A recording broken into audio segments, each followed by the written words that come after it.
Ating alamin ang kasaysayan ng isa sa mga naging trending at controversial na sasakyan na pampasahirong bus, kung saan dito napaslang ng dalawang gunman kamakailan ang mag-asawa na sina Gloria Mendoza na taga Cagayan City, Isabela at Armand Bautista na tubong Mindanao. Ang pangalan ng bus na ito ay ang Victory Liner. Siguro iniisip ng iba kaya Victory ang tawag dito ay dahil ang may-ari ng bus ay Victor ang pangalan.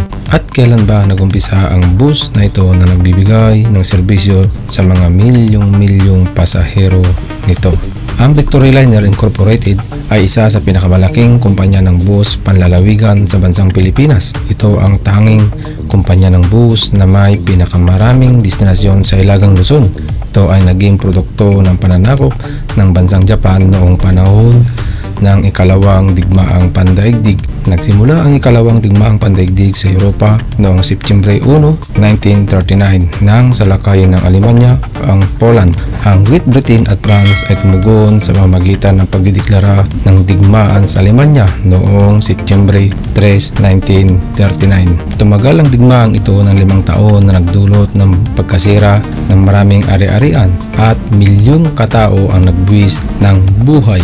Natigil lang ang digmaang ito noong Agosto 9, 1945 dahil ang Estados Unidos ay naghulog ng atomic bomb sa Nagasaki, Japan na halos ikinasawi ng mamamayan nito na aabot ng 210,000 to 240,000. Kasama na dyan ang 30,000 na sundalo ng bansang Japan. Kaya noong September 2, 1945 nang sumang-ayon ang prinsipyo sa walang kondisyon at formal na pagsuko ng bansang Japan sa Amerika noong Agosto 14, 1945 at sa kaparehong taon nagtatapos ang ikalawang digmaang pandaigdig.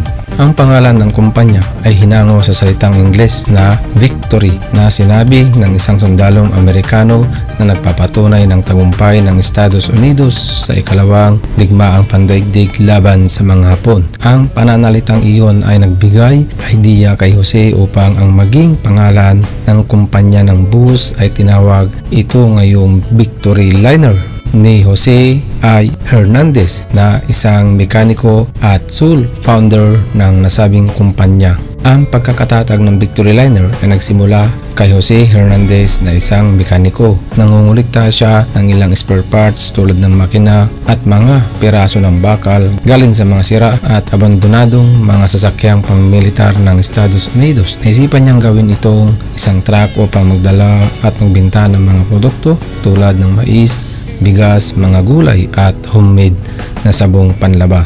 Makalipas lamang ng isang buwan, buhat nang matapos ang digmaan, naisipan umano ni Jose Hernandez na ang truck na ginawa niya ay siyang magiging pampasahirong bus. Noong 15 ng Oktubre 1945, ang kauna-unahang bus na hinango niya sa improvised na truck ay may linyang Maynila to Olongapo, vice versa. Siya ang kanaunahang driver nito at kanyang bayaw na si Leonardo D. Trinidad ay ang kanaunahang konduktor nito. Sa paglipas ng maraming taon, lumawak ang kumpanya at naging isang ganap na korporasyon dahil sa nakakuha sila ng ilang prangkisa at units sa ilang mga kumpanya ng bus na malapit ng malugi o magsara. Sa ngayon, ang Victory Liner ay ang nangungunang kumpanya ng bus na may pinakamaraming destinasyon sa Hilagang Luzon. Kabilang na ang Bulacan, Pampanga, Bataan, Zambales, Pangasinan, Tarlac, Benguet, La Union, Nueva Ecija, Nueva Vizcaya, Isabela, Cagayan, Apayao at Kalinga.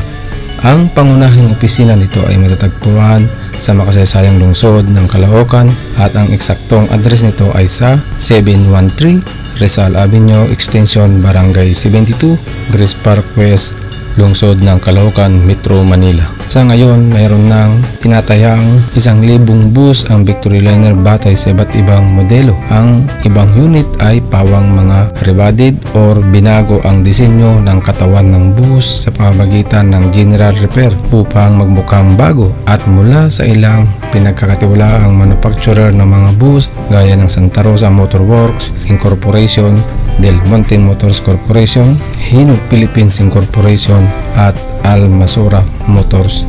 Meron na silang mga bus na gawa sa mga bansang China at Korea gaya ng Yutong, Kinglong, Hyundai at Kia. At meron din silang sariling planta na kung saan doon sinasaayos ang ilang mga lumang bus upang maging bago, lalong lalo na ang ilan sa mga rebodied na ay mga Japayuki units kung tawagin. Mula nang mamatay ang sole founder noong 2001, ipinasa ang pamunuan sa anak niyang lalaki na si Ginoong Johnny Hernandez. Noong 2007 inulunsad ang deluxe class. Ito ay para lamang sa mga biyahe papuntang Baguio at Tugigaraw, at tinatayang mayroong 600 bus ang Victoryliner batay sa iba't ibang modelo hanggang sa natatagdagan ito ng mga sumunod pang mga taon. Sa unang bahagi ng taong 2011, ang Victoryliner ay nakapaglunsad ng mga wireless internet o Wi-Fi na mula sa kumpanya ng telecommunication na Sun Cellular upang mabigyan ng magandang serbisyo at maiwasan ang pagkainip ng mga libo-libong pasahero kahit